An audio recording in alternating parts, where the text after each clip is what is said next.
نعم. السلام عليكم. وعليكم السلام ورحمة الله. وش راك شيخ؟ نعم بس الحمد لله. الجزائر.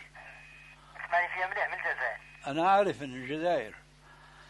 نعم. راك شيخ لاباس؟ لا بأس. شيخ حبيت نسقسيك واحد الحاجة. نعم. تسمع فيها مليح شيخ؟ قل. تعاوت كثرت هنا الهضرة هنا في الجزائر على العراق. انت في أردن شيخ. حبيت نشوف الفتوى هذه تاع لو كان تنوض الحرب كاين في العراق وما بين العراق والامريكان. ما حكم شرع الله في هذه المسألة؟ أنت باعتبارك جزائري وأنا سوري مطعم أردني، فعليك أن تتمهل قليلا معي وتتكلم كلمة كلمة حتى